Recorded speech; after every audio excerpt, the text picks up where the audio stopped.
Thanks a lot for inviting me. It was really a pleasure and honor to be here to listen to this fantastic symposium, at least so far. I am the non-French, non-German here, so I'm especially honored. And this symposium actually started with this consideration that robotics and AI grew enormously in the last decades, but especially in the latest years. And for AI, this means already a huge market. This is a bit less true for robotics, but we are starting to have a real, of course, if we think of robots outside factory, beyond, the robots already used in manufacturing, and the forecasts are really huge. But so to materialize this big market that seems to be ready, almost ready, I think we still miss some abilities in our robots. So there are abilities that robots haven't reached yet.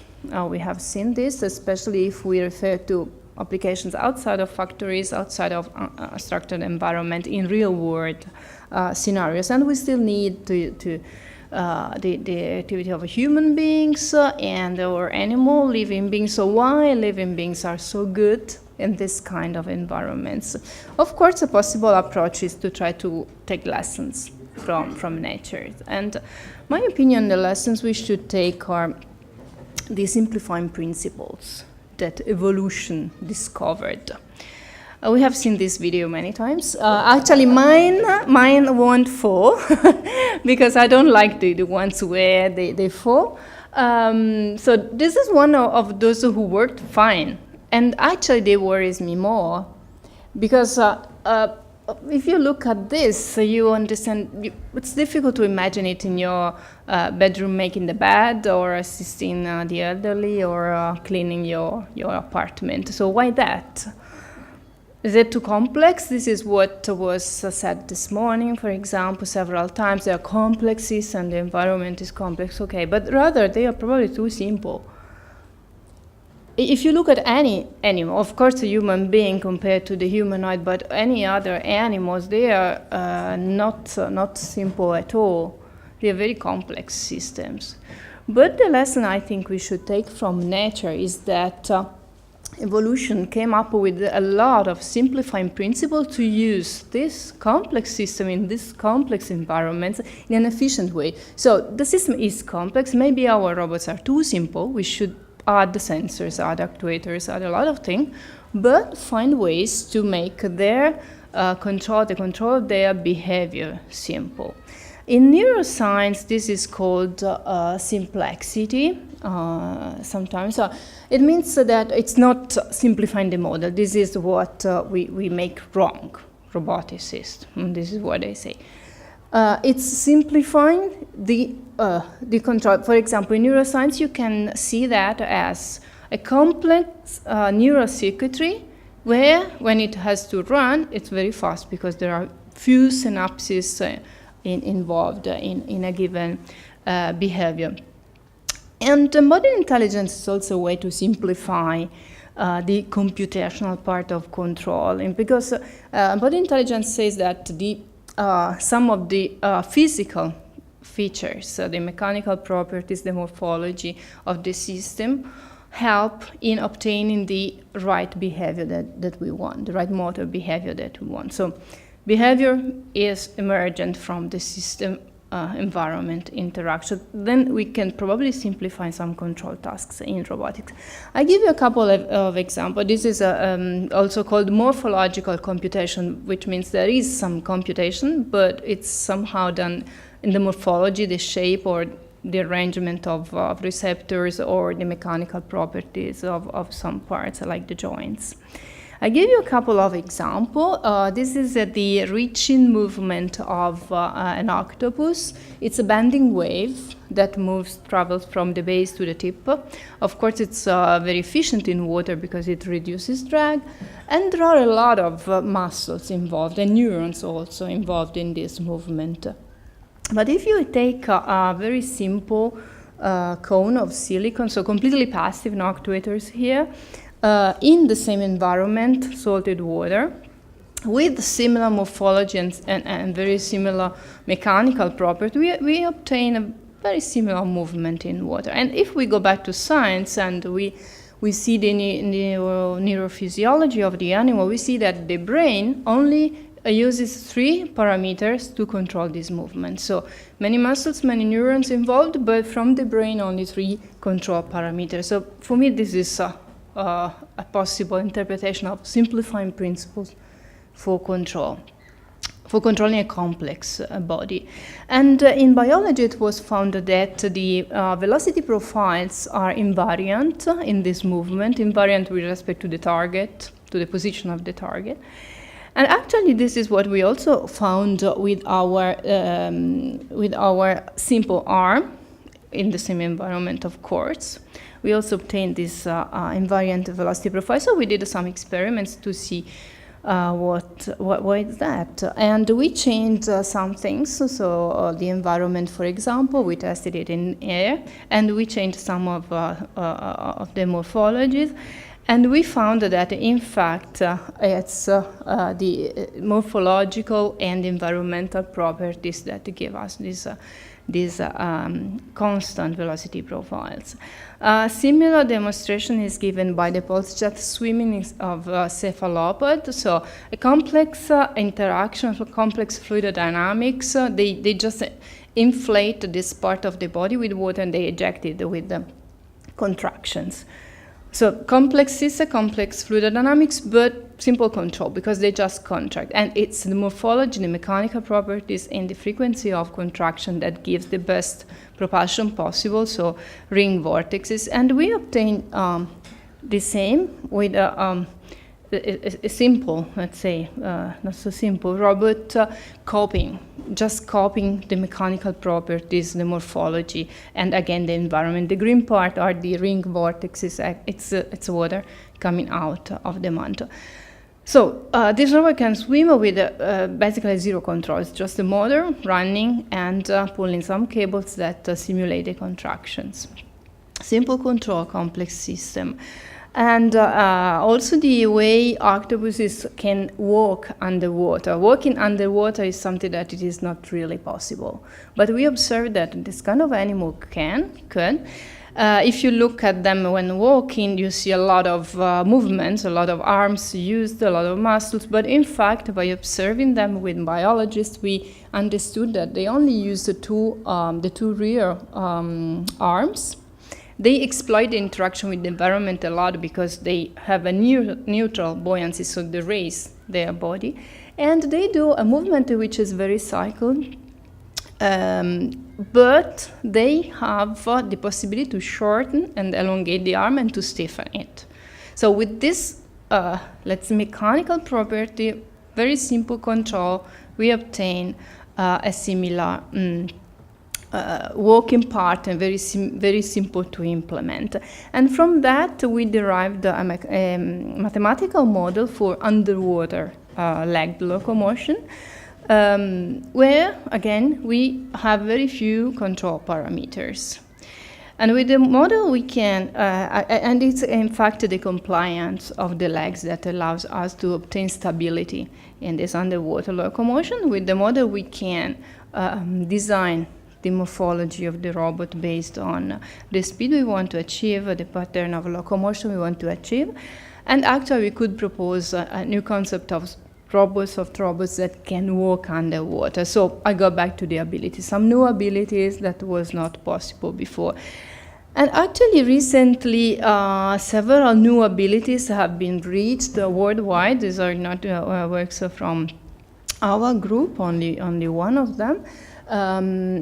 So abilities that really were not possible before, using especially this deformation of the body. So we especially, with this new ability, explored one of the several challenges, the 10 grand challenges that the science robotics defined recently, which is the first one here, the use of new materials. So trying to rethink the way the body is built, the body of the robots. But of course, there are many others, and I think that if we can achieve such new abilities, we have to reconsider completely also the cognitive abilities, the kind of intelligence that this robot should have.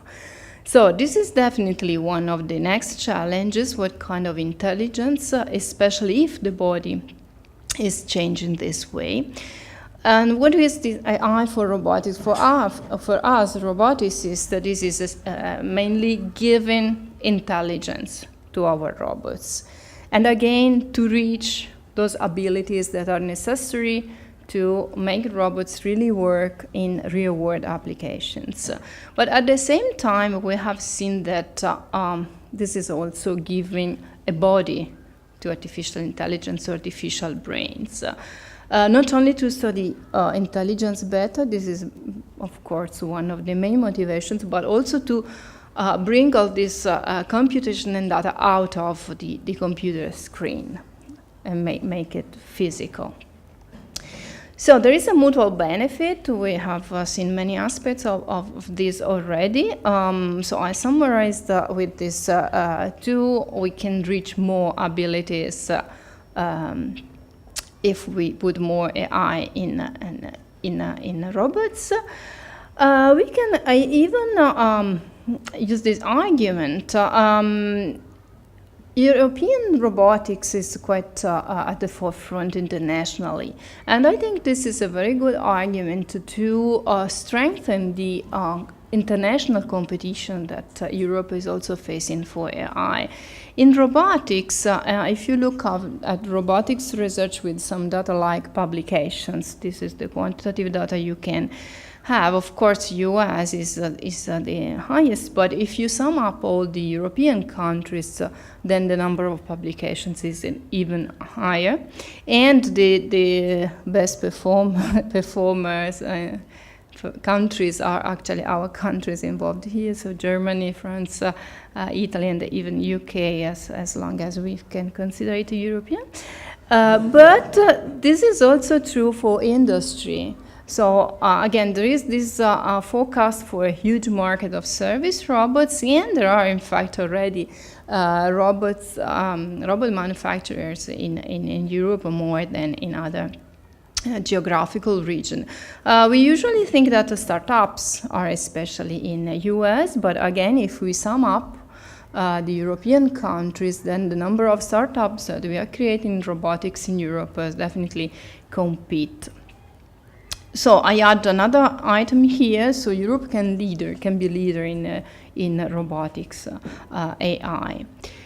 We have a very good opportunity right now for this, which is this proposal for a robotics flagship. Now we are still racing for a preparatory action of a year.